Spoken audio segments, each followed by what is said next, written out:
Oh my goodness. People don't usually stand for me unless they're about to run out of the building.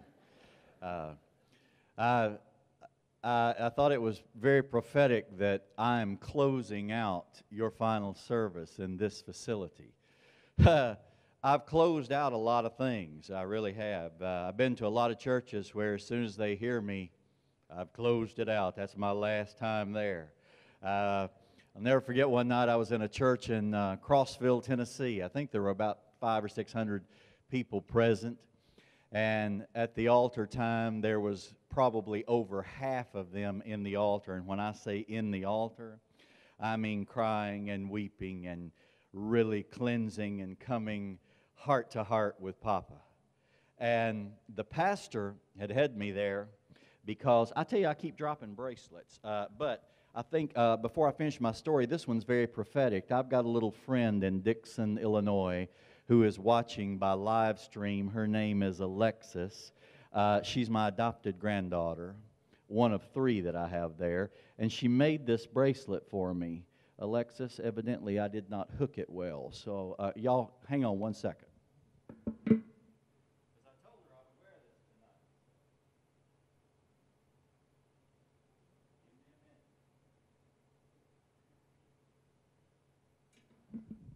That's very important for this 12-year-old girl. And hey, if you want one just like it, we'll put in your order and I'll have Alexis make you one, all right? In that church, I discovered that the pastor had not heard my story.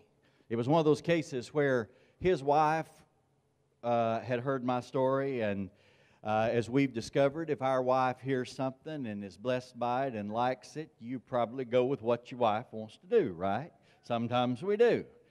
You probably know nothing about that, Pastor Brian, but so I discovered really quickly that that's what had happened because the pastor pulled me aside after the service. Now, this was after about 300 people were in the altar getting heart to heart with Papa. And he said, I hope you enjoyed your time here, because it'll be the last time you're ever in this church. He said, that story is absolutely not appropriate for the church. And I thought, Pastor, my story is the church. Little do you know that everyone sitting under the sound of your voice every Sunday morning, my story on many levels is their story.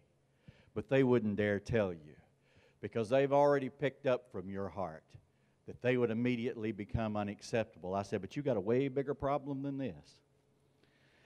I'm going home. And from home, I'm going wherever Papa opens a door to take me. But guess what you're left with? You're left with about 300 precious hearts tonight that'll never be the same again.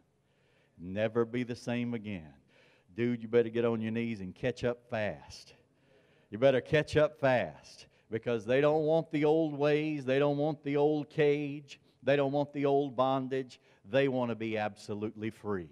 They literally want to kick the cage door open, and they want to spread their wings of faith, and they want to fly to the top of Papa's great tree of freedom, and they want to finally breathe deep, a deep breath of true freedom. Is there anybody in this room that doesn't want that? Is there anybody in this room that doesn't want to know what it feels like to just be absolutely free indeed? I don't think so. You know, when I was sharing with you this morning and closed out the service, I told you a story about what happened when we went to visit my father, and he shared with me those 3 words that were so important that I'd never heard as a little boy. As a little boy, I never heard anyone say to me, I love you. My father never said it. My mother never said it. I never heard it.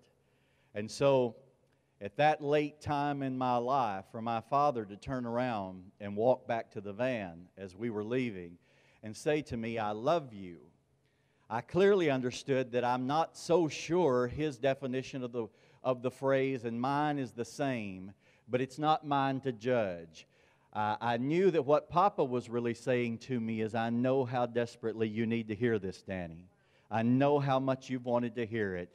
And it was a releasing point for me, for Papa to release into my heart the sound of those words. Those words are so precious. Do you know what power